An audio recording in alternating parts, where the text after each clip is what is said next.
Olá, sejam todos muito bem-vindos. A gente está iniciando aqui mais um podcast, o Manacast, podcast que a gente fala de performance corporativa, de desafios da liderança. Eu sou Rafaela Martins, sócia da Manacá. Hoje eu estou aqui com o Felipe Minervo, também sócio, e a gente está com um convidado sempre muito especial. Para a gente hoje, não só cliente, mas já é um amigo, né? Nosso aqui é o Márcio Levin, que é VP de Finanças e Tecnologia da Copa Energia. Obrigada, Márcio, por estar aqui com a gente, por aceitar esse convite. Vai ser um prazer fazer esse bate-papo. Acho que para começar, vou pedir para te apresentar um pouquinho, conta um pouquinho da tua história, né? Como é que tu veio parar agora aqui onde tu estás na Copa. Legal. Bom, primeiramente, bom dia. Super prazer estar aqui com vocês, já amigos aqui, né? Eu comecei minha carreira na parte de consultoria, fiquei alguns anos na indústria química, aqui no Brasil e também lá no exterior. Depois fui para a área de telecom, passei pela área de concessões de transporte, e depois acabei trabalhando aqui onde eu estou hoje, na Copa Energia. Sempre passando por diversas áreas, nunca fui um CFO muito tradicional, passei por marketing, inovação, novos negócios e, obviamente, também por cadeiras financeiras, e tenho sempre tentado manter essa abertura aqui de cabeça e de pensamento, e não focar só, né, na parte de finanças, mas é como estou hoje. Super bacana estar aqui com vocês. Show, super experiência, né? Você falou, putz, indústria química, telecom, energia, concessão, Brasil, fora do Brasil. Bom, você já viu de tudo aí na tua carreira. Conta pra gente o que você viu em comum aí em termos de situações de performance, alguns exemplos de performance entre todas as empresas que você passou. Né, dá alguns exemplos para a gente ir explorando, entendendo um pouquinho o que tem de comum, independente do setor, essa questão de performance. Legal. Acho que a questão de performance ela fala muito sobre o amadurecimento das companhias, né? Acho que quanto mais madura tiver a companhia, mais ela vai procurar estabelecer um rito e ciclos de performance. Isso ajuda muito, né, a você ter um pouco mais de controle do que, por exemplo, numa startup, onde você tem um desafio completamente diferente. Então, acho que a performance ela fica cada vez mais madura também com a maturidade da companhia. Obviamente, o que mais puxa isso é que os acordos, né, entre os acionistas e a própria companhia e o management sempre fica cada vez mais desafiador. E você precisa estar estruturado para conseguir entregar isso, né? Então, acho que também isso parte muito da governança das empresas, de como os acionistas, né, começam a gerenciar isso. E acho que tem sempre essa boa-fé de querer entregar aquilo que o acionista tem. Então, acho que as empresas, pelo menos pelas quais eu passei, tinham muito um push, vamos dizer assim, dos acionistas no sentido de estabelecer regras claras, estabelecer objetivos claros, estratégias claras, também para dar chance ao management e à própria companhia de atingir coisas possíveis e resultados que eles queriam lá no final do dia. Então, acho que o que eu sempre vi, acabei sempre trabalhando mais em empresas mais maduras do que empresas novas ou startups, é que isso também é muito responsabilidade e também uma visão de quem está lá no banco dos acionistas pedindo para que isso exista. E acho que também o nível de profissionalização do management ajuda muito isso, né? Então, quanto mais experiência, mais profissionalismo e também mais maturidade, eles também vão trazendo muito, né, de como melhorar a performance constantemente, né? Então, acho que essa experiência aqui é que mais me chama a atenção se eu pego lá, porque foram coisas muito diversas, mas se eu vejo, eu acho que essa questão de governança é super importante. Muito bom. E hoje, Márcio, a gente estava falando até um pouquinho antes, né? Hoje tu está como VP de Finanças e Tecnologia, e é comum a gente ver nas empresas, né, que normalmente a vice-presidência de Finanças ela acaba abraçando aí outras áreas, e são skills completamente diferentes, né? Como é que é hoje fazer a gestão, né, de uma vice-presidência como essa, que acaba tangenciando finanças, back-office como um todo, tecnologia? Conta um pouquinho para a gente. Eu acho que a área financeira ela tem uma coisa interessante que ela acaba sendo muito transversal em todos os processos da companhia. Então, você tem que estar presente em todos os processos e você acaba sendo requisitado para estar participando de todos eles, né? Então, você acaba tendo uma visão muito ampla de como as coisas caminham dentro da companhia, onde você tem desafios, onde você tem coisas boas. E isso eu acho que é uma tendência de que cada vez mais os líderes financeiros vão estar muito mais envolvidos com processos e com o negócio, né, em si, do que ser aquele cara tradicional que vai lá olhar só o caixa e ficar, né, olhando se as demonstrações financeiras estão corretas, né? Então, acho que cada vez mais os líderes financeiros vão ter que estar preparados para entrar em áreas que não são áreas de conforto, né? E acho que isso deveria também estar, né, na cabeça, né, daqueles que estão começando, de que cada vez ser mais generalista na área financeira vai ser mais importante. Traz muito desafio, porque quando você tem uma área muito focada, até nas suas reuniões semanais ou nos seus ritos, né, é muito mais fácil você falar quando as áreas estão completamente integradas num único processo, ou com um único foco. E quando você traz pessoas de cabeças completamente diferentes, né? Então você traz a pessoa de TI junto com a pessoa, né, da controladoria ou a pessoa, né, da tesouraria. Então você tem esse desafio de colocar todo mundo com itens e problemas e desafios, né, no dia a dia muito diferentes, e como você junta isso num único objetivo, né? Eu sempre gostei muito dessa diversidade, então sempre, na verdade, procurei abraçar áreas diferentes do que fossem, na verdade, a parte financeira. E acho que o maior desafio hoje acaba sendo a questão tecnológica, né, que vai se embrenhando em todas as áreas, sem exceção, né, cada vez mais, e cada vez mais participando do core do negócio, e sendo, vamos dizer assim, um fator de diferença competitiva, né? Então, já não é mais preciso do suporte da área de tecnologia, né? Eu preciso a tecnologia efetivamente trabalhando comigo, mexendo nos meus processos, me ajudando a vender, me ajudando a entender o cliente. Então, eu acho que isso, na minha visão, é muito bacana, porque você sai também, né, daquela parte, né, não, eu sou só a pessoa de back-office que quando tem um problema o pessoal chama, e passa a ser parte essencial do negócio, né? Legal, vou puxar então aqui o fio, essa parte de tecnologia, né, que hoje a gente está vivendo aí grandes transformações, né? Hoje todo mundo fala em inteligência artificial, enfim, a gente está entrando nessa curva ainda, e sempre uma preocupação são com pessoas, né? Porque muitas vezes o gargalo, né, da performance acaba ficando nas pessoas e não na tecnologia. A tecnologia está disponível, mas de vez em quando as pessoas não acompanham, né?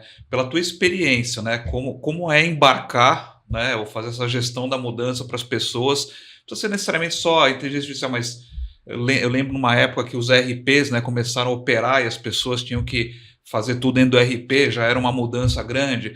Aí depois veio as automatizações, né? E agora está vindo, né, alguém que talvez faça por você algumas atividades. Então, como é que você tem visto essa entrada da inteligência artificial em relação ao comportamento das pessoas? Como é que as pessoas podem criar essa sinergia boa com a inteligência artificial?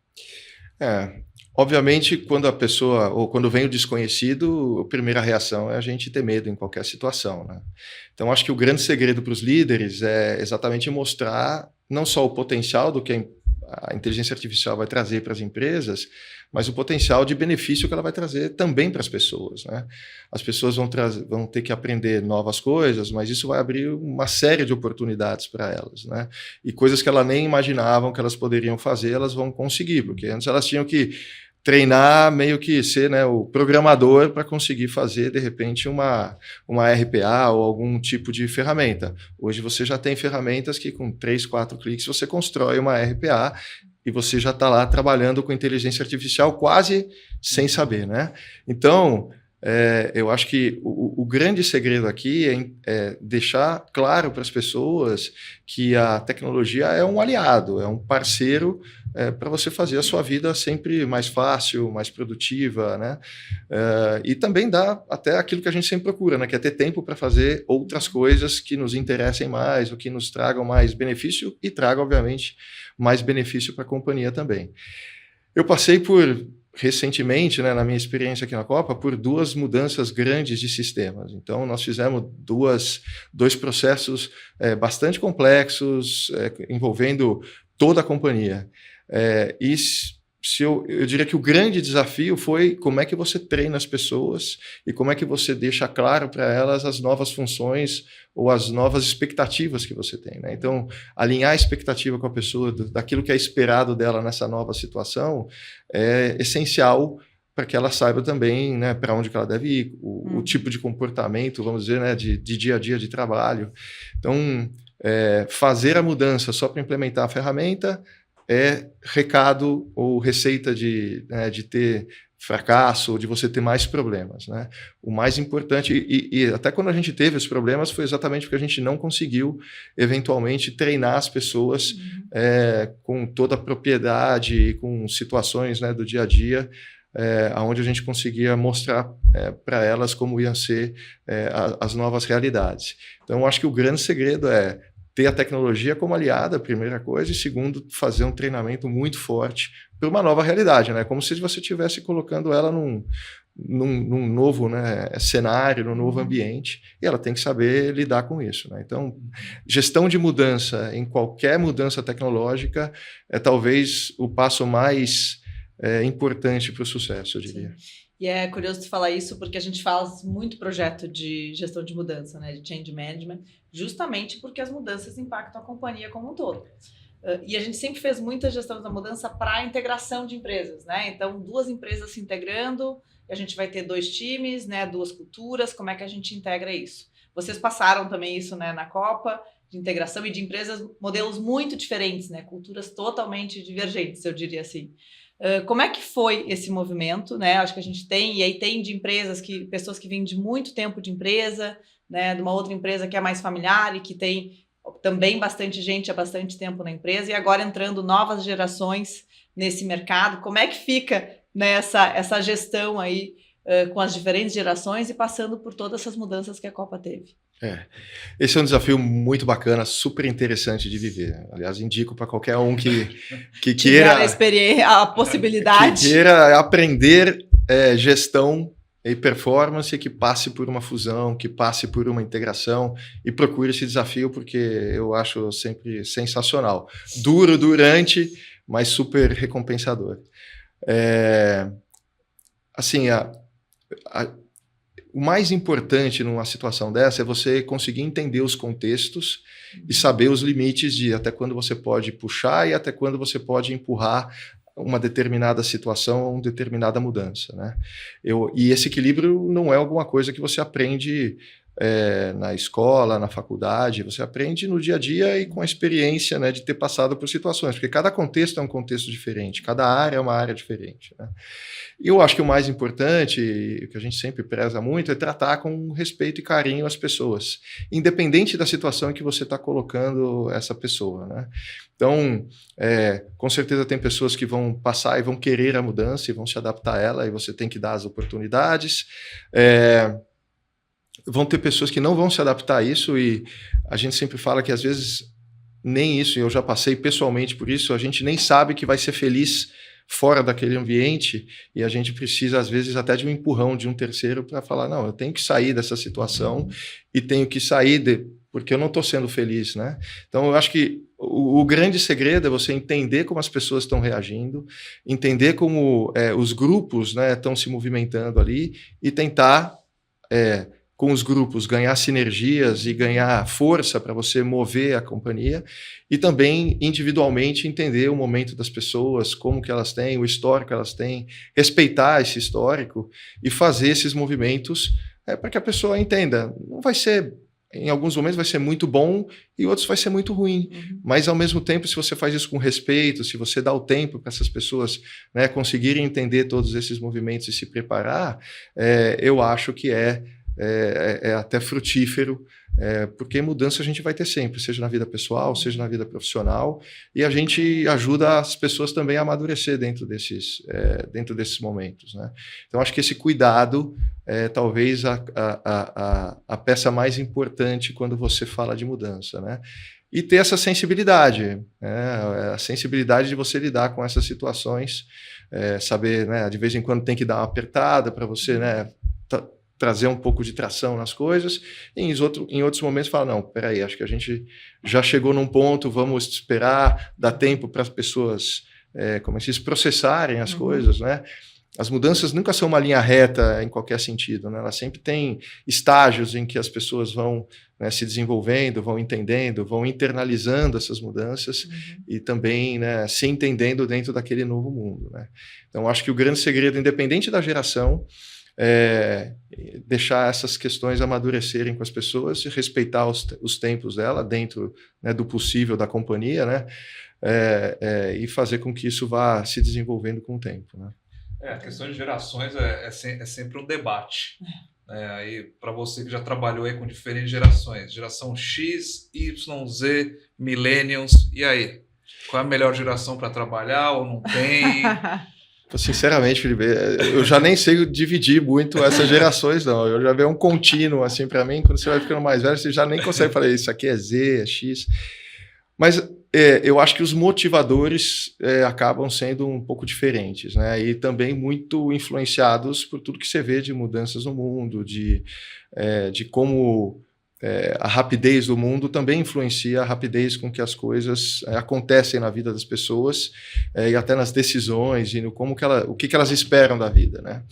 Então, eu acho que as novas gerações, elas também querem as mudanças na mesma velocidade em que elas veem isso acontecer, né? E isso traz uma expectativa muito grande. Mas também não é muito diferente do que a gente tinha quando começou a nossa carreira, né? Quando a gente tinha a vontade de crescer, queria que as coisas acontecessem rápido, né? Que lá o rápido tinha um outro tipo de referência. Agora o rápido tem uma referência um pouco diferente do que era quando nós começamos a trabalhar, né? Então, acho que a expectativa ela não muda, o que muda é a referência que as pessoas têm de como a vida deveria correr e de como as coisas deveriam acontecer.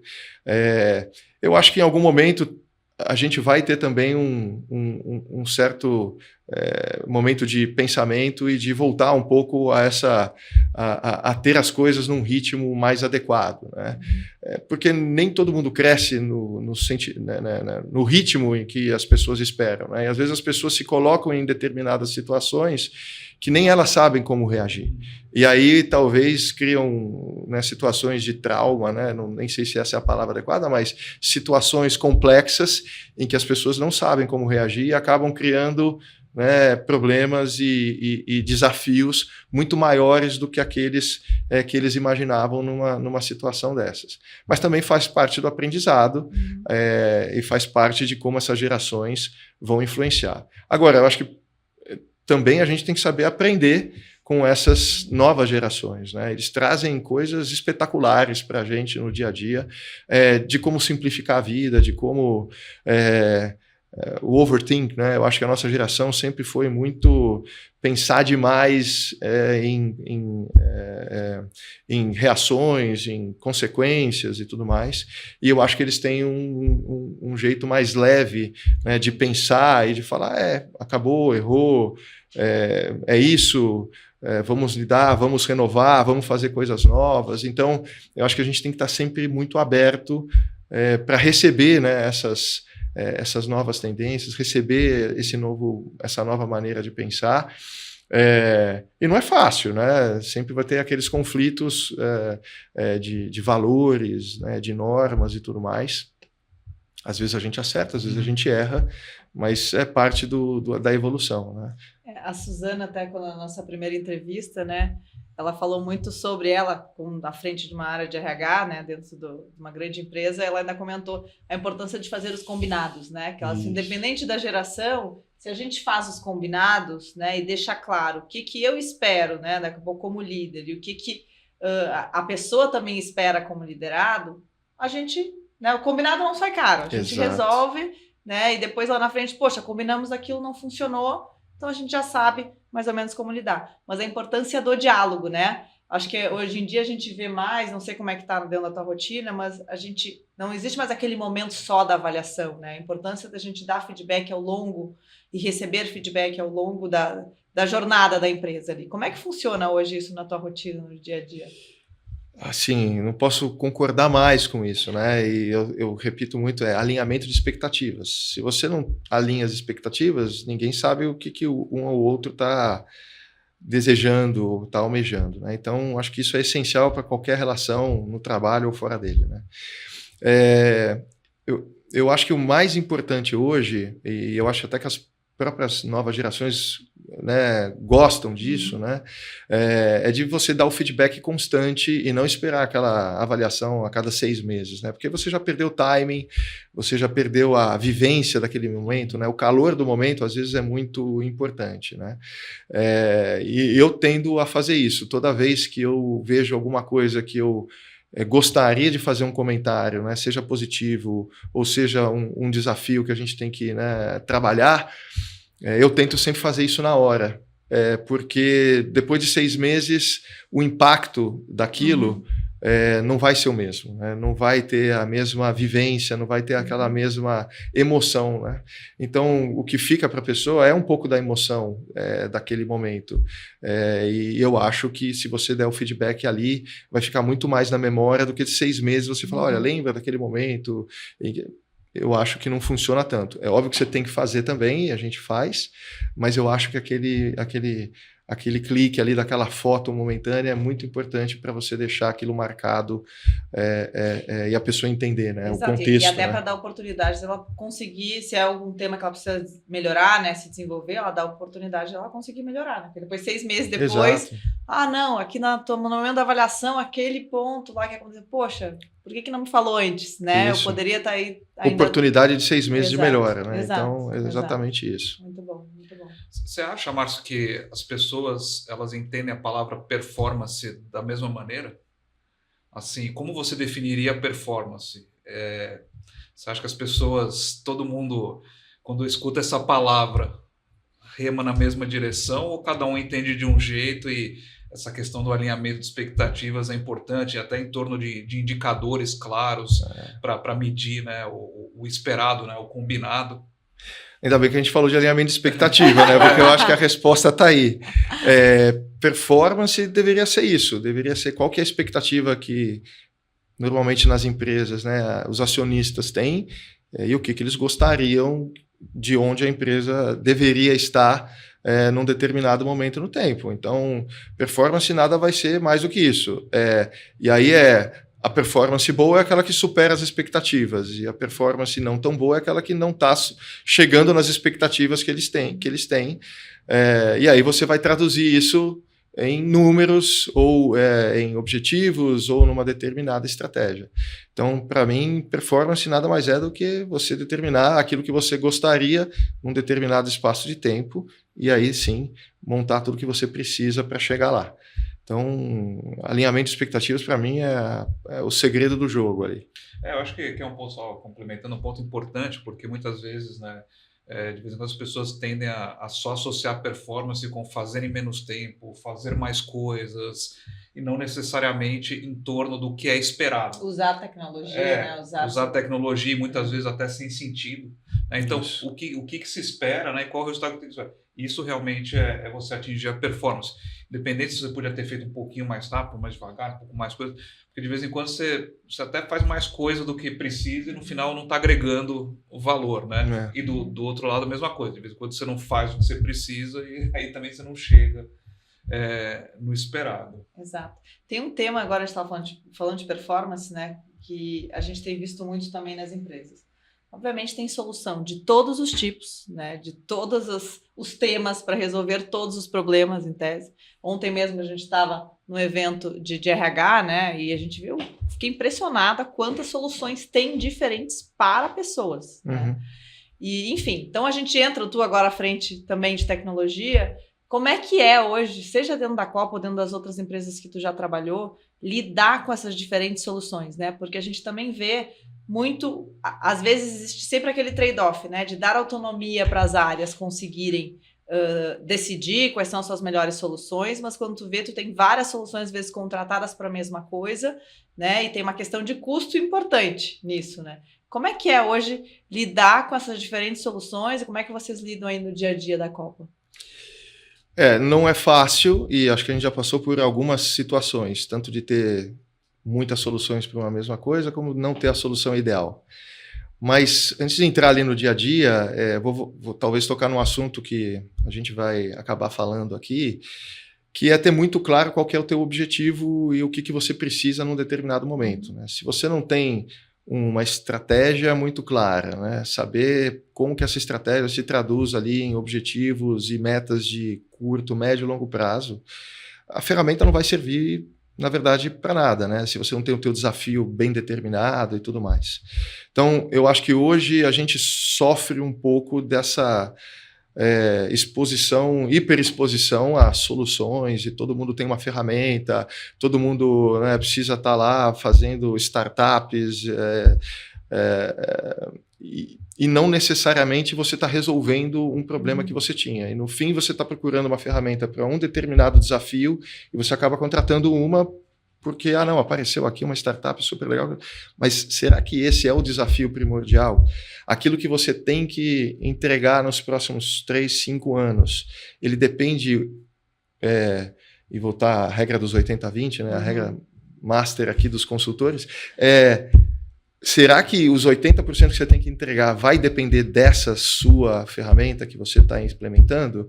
Ou ela é uma ferramenta super interessante, mas não vai ser a principal que você precisa? E eu acho que esse é o grande segredo de você ter sucesso dentro da área de tecnologia. É você saber ter uma plataforma que efetivamente te entregue os desafios que você precisa, né? Eu vou dar um exemplo aqui, né, não só de uma, mas de algumas situações, tanto na Copa como outras empresas, quando você faz uma transformação, uma integração de sistemas e tudo mais, você pede para o pessoal, quantas mudanças a gente precisa fazer ou quantas coisas novas a gente precisa fazer dentro desse sistema que a gente vai implementar. E aí, normalmente, uma lista de 2.000, 3.000 mudanças que você precisa fazer para que ele fique ideal, né, naquilo lá. E aí você vai falar assim, bom, no fim do dia, quantas mudanças você fez e que a empresa continua trabalhando com a mesma performance e com, vamos dizer assim, os mesmos resultados que ela tinha antes? Provavelmente não vai passar de 15% a 20% dessas mudanças. Experiência prática que eu já passei e ela continua.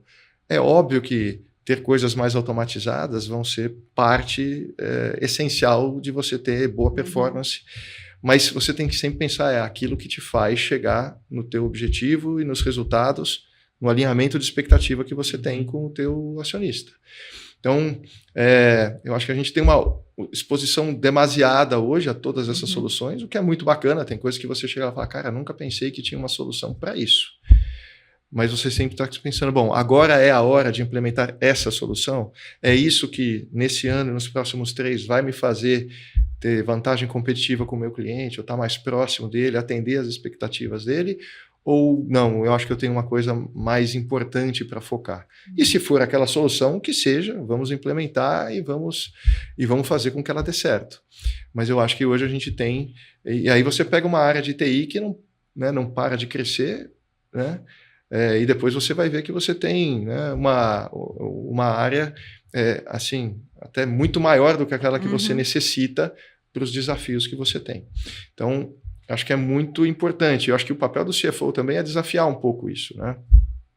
E não só pela questão de custos, né? É óbvio que a questão de custos é super importante, mas não só pela questão de custos. Isso faz sentido para o negócio? Isso traz o benefício, né, naquilo? Porque às vezes você implementa uma ferramenta agora e ela fica lá parada e você usa 10% do potencial que ela tem e você vai usar os outros 90% do potencial depois de 3 anos, quando você conseguiu amadurecer seus processos e está com processos mais maduros. Então você está lá com uma Ferrari implantada, maravilhosa, só que você só vai conseguir engatar a primeira na Ferrari. Você vai dar a volta dentro da garagem, vai voltar e botar ela de volta. Então, eu acho que esse choque de realidade. É meio, na verdade, exatamente. Né? Então, o choque de realidade, né, que às vezes é importante ser dado durante o processo para saber, nenhum problema de comprar uma Ferrari, mas vamos aprender a dirigir uma Ferrari, vamos ter processos bastante maduros e aí vamos comprar a Ferrari. Aí a gente pode chegar e talvez usar todo o potencial dela. Né? Ou às vezes ter clareza que ela é uma Ferrari, mas assim, eu vou ter uma curva aqui de aprendizado até eu conseguir utilizar ela na sua totalidade, mas até lá a gente vai incrementando, às vezes faz parte do processo, o famoso combinado que a gente falou. Exatamente. Eu tenho uma sócia que fala uma frase muito boa, que é, no final, performance tem a ver com pessoas executando processos por meio de tecnologia. Exatamente. Marquei essa frase dessa sócia. Nem imagino quem seja. Nem imagino quem seja. E é isso, né? Porque no final, acho que começa com aquele combinado, né, da performance em relação às pessoas, né? E aí vem, então, tudo bem, o que eu tenho que fazer como script disso, né? Quais são as etapas, né, para entregar aquilo que eu preciso. E depois, legal, como é que eu acelero, potencializo tal por meio. Perfeito. Porque daí você escolhe realmente a ferramenta muito mais calibrada para aquilo que você precisa. E às vezes acontece o contrário, né? A gente vê muito, às vezes, as empresas escolhendo primeiro a solução e aí adaptando demais os seus processos e as suas atividades para conseguir usar aquela solução. Perfeito. E o correto é, não, o que as pessoas estão fazendo, quais processos que elas precisam executar e qual que é a melhor ferramenta. A gente sabe que esse matching perfeito nunca acontece, né? Super difícil. Adaptações têm que ser feitas tanto no processo quanto na tecnologia. Aí tem sempre o trade-off, né? Uhum. Tecnologia de saber, começa a customizar demais a solução, depois quando a gente vai fazer alguma evolução naquela, né, para uma nova versão daquela solução, já vira um problema também. É quase um novo projeto, uma nova implantação, né? Então também tem que fazer essas adaptações, às vezes, do lado das pessoas, para se adaptarem também a usar eventualmente alguma solução, para a gente também tentar um meio termo, né? Mas também tem a questão da tecnologia como desculpa. Né? Não. A tecnologia não me entregou. Não, o sistema essa não sempre faz. é a desculpa. Tipo, não posso fazer minha atividade, tá, pô, tanta coisa para você fazer antes, né? A gente brinca que quando você não quer resolver um problema, você complica ele. Né? E eu acho que conectado também com a parte agora de tecnologia, tudo o que a gente vê, inclusive, de principais problemas, né, quando a gente vai entrar em alguma empresa, que envolve implantação de sistema, ou que envolve olhar soluções, né, tecnológicas, o problema de dado é sempre o maior problema, né? Uhum. Qual é o dado correto? Da onde esses dados vêm? E tu também, como braço, né, de CFO, né, dentro da companhia, não ter os dados corretos, tu não consegue trazer, né, o resultado da companhia, enfim. Qual hoje é o maior desafio quando a gente fala em dados, né, para ti? De novo, acho que faz parte da evolução. É uma jornada a questão de dados. As pessoas têm a tendência de achar que os dados estão lá e a qualquer momento você pode acessá-los e eles vão estar exatamente como ele viu ali na propaganda daquela empresa que quer te vender a solução de dados, né? Mas é uma jornada difícil e é uma jornada desafiadora, porque você tem toda a questão de escolher o sistema que vai ser mais adequado, que vai te dar mais flexibilidade, rapidez, agilidade, mas ao mesmo tempo organizar os dados dentro desse sistema é quase que o grande segredo de você ter sucesso, né? Porque nenhum cientista de dados vai conseguir fazer previsões seja de demanda, ou seja de melhoria de performance ou qualquer coisa, se ele não tiver o dado organizado da maneira que ele precisa. E no início você tem que investir muito tempo, muito recurso, seja ele humano, seja financeiro, para você conseguir construir essa base de dados de uma maneira organizada e que te permita depois, né, andar e fazer e espremer, vamos dizer assim, tirar todo o potencial que você tem dos dados, né?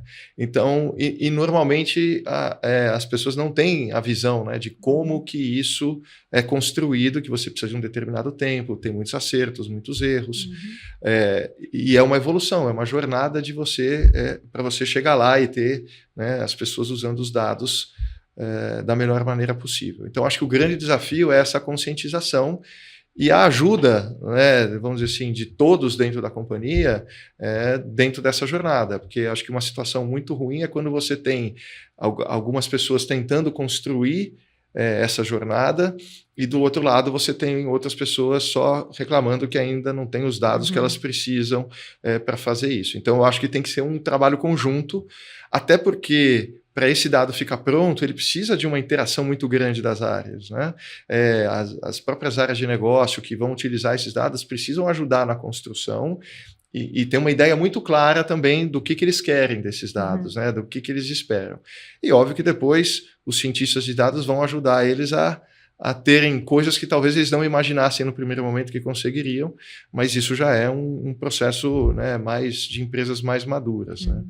Então, acho que o grande desafio é comunicar de como essa jornada funciona, para que a empresa toda esteja, vamos dizer assim, remando para o mesmo lado, né, e fazendo com que esses dados evoluam e estejam bem organizados para serem muito bem utilizados, né, com o passar do tempo.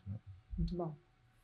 Dentro dos setores que você trabalhou, né, quais deles você vê como foram os mais, ou estão sendo os mais desafiantes do ponto de vista de fazer, né, a roda girar mais rápido, ganhar velocidade, ganhar performance, confiabilidade, engajamento? Isso depende do setor, não depende? Pegando um pouco do teu histórico profissional, assim, como é que você enxerga esse tema? Eu acho que performance independe de setor. Eu trabalhei muito com o setor regulado, então o setor regulado normalmente tem um desafio adicional, que é exatamente a questão regulatória, que ela, em alguns momentos, ela pode estar bastante estabilizada e te dá, né, possibilidade de ter ganhos sequenciais em termos de performance, de rentabilidade, etc. e tal. E você tem outros que, em algum momento, estão em plena ebulição, em plena mudança de regulação. E isso traz muita incerteza. Então, quando você tem momentos de mudança de regulação, isso obviamente atrapalha um pouco, né, o caminhar e a evolução das companhias, porque você sempre tem uma certa dúvida. Bom, vou continuar investindo ou vai vir uma mudança tão grande que eu tenho que agora parar e esperar essa mudança chegar para eu saber exatamente onde que eu vou colocar grande parte dos meus recursos. Então, acho que esse traz um desafio adicional, porque você tem ciclos dentro dessas indústrias, né? Eu acho que quando você tem uma indústria, por exemplo, pega um varejo ou indústrias não reguladas, meio que você constantemente está procurando oportunidades. Vou crescer aqui, vou crescer acolá, vou ter um novo produto, vou fazer um processo diferente, e você tem sempre possibilidade de mudar. Quando você trabalha num mercado um pouco mais regulado, você tem alguns limites que você não pode ultrapassar, e você tem menos flexibilidade de trabalho e depende muito de regulação. Então, acho que quando você trabalha com o mercado regular, você tem uma diferença.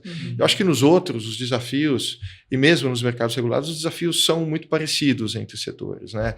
De como você ganhar, melhorar constantemente os seus processos, procurar novas oportunidades de mercado, inovar. Eles são processos que vão se adaptar às diferentes indústrias, mas eles têm características comuns dentro deles.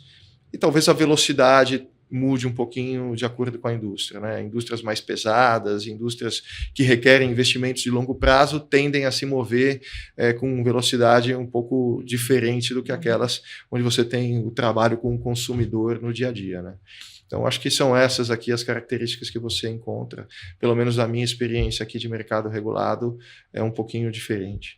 Entendi. Ao mesmo tempo, parece que tem uma tendência da desregulamentação, né, de alguns países, assim, porque no final, quando a gente começa a regular, às vezes engessa demais uma... Acho que a gente está longe disso no Brasil ainda, então talvez aqui ainda não caiba. Mas eu queria voltar um pouquinho num tema que a gente falou de IA, né, que eu acho que hoje tudo que a gente aqui tem usado muito, né? Inclusive a gente, no nosso dia a dia da empresa mesmo, para as entrevistas, acelera muita coisa mesmo para fazer diagnóstico para a empresa. Como é que está hoje o uso da inteligência artificial para vocês dentro da parte financeira, né? O que isso tem acelerado ou melhorado? Como é que está hoje essa dinâmica? Eu acho que a parte financeira vai ser extremamente impactada, mas, de novo, isso vai ter uma certa evolução. Eu acho que a questão de automatização já está parte do dia a dia. E essa automatização não surgiu agora, né? Se você lembra lá do Excel de 20 anos atrás, já tinha algumas coisas que você podia fazer para automatizar. Então, acho que também foi uma evolução que agora a gente está colhendo os frutos com melhores ferramentas de automatização, ferramentas, né, muito mais rápidas e, obviamente, fazendo... com uma amplitude, né, de tarefas muito maior. Então, acho que a automatização já está entrando em 60%, 70% das empresas já estão se beneficiando dessas questões. E acho que na parte de finanças ela vai impactar demais e vai mudar o foco das pessoas, né? Se você tinha pessoas que estavam muito focadas em fazer tarefas acontecer, essas pessoas vão ter que ser retreinadas para terem skills mais analíticos, porque vai sobrar tempo para elas fazerem outras coisas e trabalharem em outras coisas, né? E trabalhar e serem mais precisas nas análises, serem mais profundas nas análises, né? E eu acho que esse vai ser o grande impacto. Então, o skill do futuro é pensar em como você pode trazer valor para a companhia, porque os processos vão estar sendo feitos, né, por inteligência artificial, os processos repetitivos. Eu acho que esse impacto vai ser enorme, e até em atividades que a gente pensava que não poderiam ser feitas por máquinas, elas vão acabar sendo feitas por máquinas. Um fechamento contábil, né? Se a gente acha, não, vai ter aquela conta que ninguém sabe que tem ali, né? E que a gente sempre tem que fazer uma reversão inevitavelmente, com o passar do tempo, isso vai acontecer, até porque as máquinas vão aprender que aquela continha que lá no final, né, você tinha que fazer alguma reversão, ela vai estar lá presente e a máquina vai aprender que aquilo lá existe e que tem que ser feito de uma determinada maneira. E eu acho que o grande skill é como é que eu vou ser treinado, ou como é que eu vou me treinar para saber muito do negócio. Então as pessoas vão ter que se aprofundar mais no negócio e não nas questões técnicas de finanças, para entender o negócio e saber como que eu vou financeiramente ajudar a minha companhia a estar melhor, ou a produzir mais margem, ou a ter melhores custos, e assim por diante. Então acho que isso vai impactar muito a área financeira. Mas de novo, é uma evolução, né? Sim, será que vai ser o fim das viradas de noite para fazer o fechamento, da folha? Eu espero que sim, né? Porque ninguém merece isso, né? Então eu acho que é isso. Acho que é isso. E é aí que a gente falou, né? Do benefício da tecnologia, né? Exato. Eu quero a tecnologia para não me fazer virar, né? Até altas horas ou ter que virar à noite fazendo um trabalho que, no fundo, 80% é uma coisa repetitiva e de tá aqui, tá colar e fazer controles, vamos dizer assim, né? Sim. Então, acho que isso... E aí eu acho que o mundo vai estar cada vez mais inovador, porque você vai ter mais gente pensando, né? E menos gente, né, repetindo coisas que tiram, né, a inovação, tiram vamos dizer assim, a imaginação do ser humano, né? Então acho que a gente vai ter cada vez mais seres humanos imaginando mais, né? Que eles vão ter mais tempo. Então, e isso vai fazer com que a humanidade evolua ainda mais rápido, né? Então, essa exponencialidade, ela não é no que a inteligência artificial vai fazer, mas no que ela vai permitir o humano pensar, né? Com mais tempo e com mais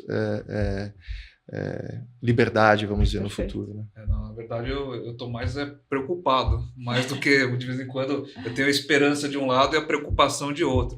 Porque a esperança que realmente as pessoas vão poder se dedicar mais a entender contexto, se aprofundar sobre os temas, entender de maneira holística, né, as questões, pensar em causas raízes que mudam, né, as questões, para uma abordagem meio superficial das coisas, né? As coisas vêm tão rápido, fácil, pronto, que você não se aprofunda também, né? Então a gente tem que achar esse equilíbrio entre o que é bom no rápido, né? Tem até aquele livro, né, Devagar e Rápido, lá do Daniel Kahneman, sobre os jeitos de pensar, né? Espero, né, que a gente esteja desenvolvendo um ser humano que pense das duas maneiras, né? Mas eu acho que são os movimentos de pêndulo, né? Você antes talvez fizesse muito devagar e você vai movendo o pêndulo para fazer muito rápido, aí você vai ver que o muito rápido não está te trazendo todo aquele benefício, né? E vai voltar para aprofundar isso e talvez você vai ter mais gente aprofundando e mais gente questionando também algumas coisas, né?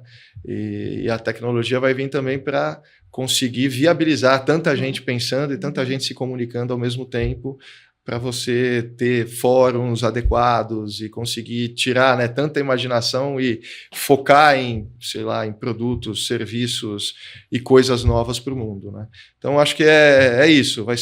O pêndulo vai voltar, algum momento vai ficar muito profundo de novo e aí a velocidade vai, e assim vamos caminhando, né? Eu tenho um mixed feelings também em relação a isso. Acho que tem um ponto de melhora muito, né? A gente conseguir dar esse tempo e as pessoas terem mais tempo para fazer outras coisas.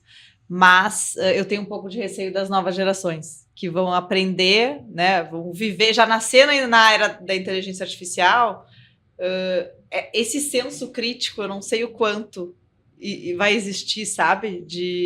De fato, poxa, isso aqui foi o que veio lá, criei o meu prompt, já automatizei toda uma tarefa, enfim, uma função aqui, mas será que isso que está vindo de fato é correto, né? Porque a gente sabe que a IA, claro que ela está ficando cada vez mais precisa, mas nada como a gente conhecer determinados temas para a gente poder criticar aquilo que está vendo. Perfeito. Né? Então, tudo que a gente usa hoje tem dentro do nosso dia a dia, a gente consegue criticar muito bem.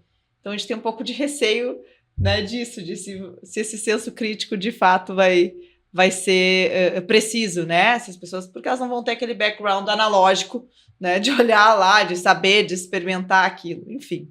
Mas acho que nada como o tempo também para a gente ver e aprender e dosar um pouco mais, né? Esse é o problema daqueles dos 5V, se eu não me engano, que é volume, velocidade, variedade, e aí tem um que é veracidade, né, que é justamente isso. Você pergunta lá para o ChatGPT, quem descobriu o Brasil? Aí ele vem e fala que é Cristóvão Colombo. Se você não tiver estudado isso antes, que foi Pedro Álvares Cabral, fala, não, então tá bom, então Cristóvão Colombo descobriu e tal. Esse não pensa, não, mas Cristóvão Colombo não era Espanha, não, mas Espanha não, mas ele, sabe, você não tem, você simplesmente vai adotar, né, uma coisa e dali vai para frente.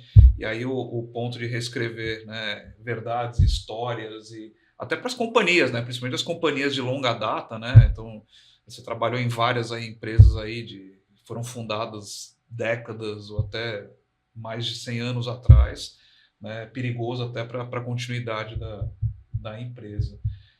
Mas, enfim, faz parte do risco do jogo. Fala, Rafa, você quer falar alguma coisa? Não, acho que a gente está indo para nossa reta final aqui, né? Eu acho que eu queria fazer uma pergunta mais pensando de futuro, né, Márcio? Uhum. Como tu vê, a gente falou um pouquinho aqui de desafios e tudo, mas qual é o futuro, né, do CFO, por exemplo, daqui para frente? Eu vou juntar as duas coisas que a gente falou aqui, voltando para a performance, né? Eu acho que o CFO é um guardião da performance da companhia, né? Obviamente ele não é o único, mas como ele tem essa visão abrangente, né, dos processos, da tecnologia, de como ele tem que ser um pouco esse guardião, voltando de novo para aquilo que foi combinado com os acionistas, né? E nem estou falando de valor financeiro aqui. É óbvio que as finanças fazem né, a perpetuidade também da companhia, né, dentro do nosso sistema capitalista, mas ele tem que ser um guardião um pouco dessa performance, né? Garantir que aquela estratégia que foi estabelecida está clara e como que essa estratégia está sendo traduzida, né? Seja por objetivos, seja por metas, seja por metas de curto, longo e médio prazo, e saber como é que eles se traduzem em números, né? Então, eu acho que o CFO tem uma função muito importante disso, né? E ele também tem que começar a se posicionar, né, não como um guardião dos números, né, tem que garantir que o EBITDA está lá. Não, eu tenho que garantir que a companhia tem uma performance sustentável, né, e saber tomar decisões que nem sempre financeiramente vão ser perfeitas, mas que elas vão trazer opções para a companhia, né? Então a gente fala daquela questão, né, de opção financeira, não tem opção de comprar. Muitas vezes você não está fazendo o investimento que é perfeito financeiramente naquele momento, mas você está comprando uma opção para a companhia no futuro ter variedade de caminhos para como que ela quer seguir, para onde que ela quer caminhar. Então acho que é isso. O CFO ele tem que cada vez ser mais aberto no sentido de entender o negócio como um todo, entender o que são as alavancas que fazem, né, ele trabalhar e tomar essas decisões também de alocação de capital pensando nisso, né, não só no valor financeiro, mas na perenidade do negócio e em linha com a estratégia.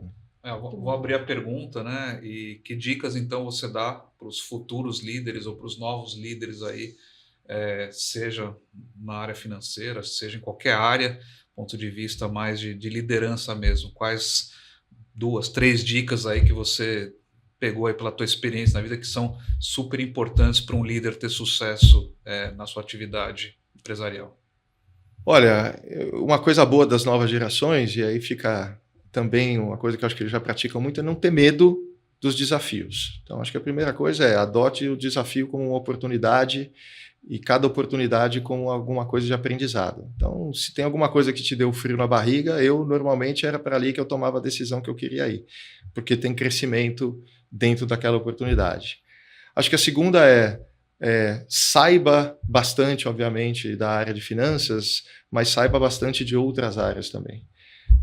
Porque nem sempre os desafios daquela companhia específica ou aquele momento que você está vivendo são especificamente de caixa ou de resultado. Eles são problemas muito mais, às vezes, ligados a pessoas ou ligados ao mercado, ligados à performance, e que, não, na verdade, não são questões financeiras que estão influenciando, mas sim questões de cultura, questões de pessoas, né, tomada de decisão e assim por diante. Então, acho que ser um CFO com uma experiência mais generalista ajuda bastante na hora de você evoluir, você vai ter mais oportunidades para explorar durante a sua carreira, né? E terceiro saiba que você nunca vai chegar lá sozinho, que sempre você vai ter pares, chefes e equipes que vão te suportar nesse caminho. E saber trazer essas pessoas juntos, saber estar com elas, seja nos momentos difíceis, seja nos momentos, né, bons,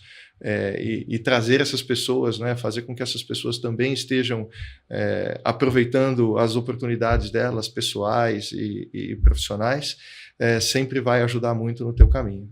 Então, se eu tivesse que dar 3 dicas, seriam essas. Maravilha. Muito bom, muito bom. Obrigada, Márcio. Acho que foi muito bom o bate-papo. Uma coisa mais? Não, a gente podia ficar mais 2 horas aqui conversando, né? Acho que é bastante rico em conteúdo, em troca de experiência, mas nosso tempo é curto e, bom, assistam, né, esse podcast, né? Ele vai estar disponível em breve. Mês que vem tem outro convidado, né? Sempre a gente traz pessoas de diferentes setores, diferentes experiências para falar, e aí, né, todo mundo poder, né, beber um pouco dessas experiências e contribuições que cada um dos convidados traz aqui para a gente. Super obrigado, Márcio. Parabéns aí pela tua carreira, parabéns aí pelo momento atual que você vive, pela transformação que você liderou e, enfim, sucesso.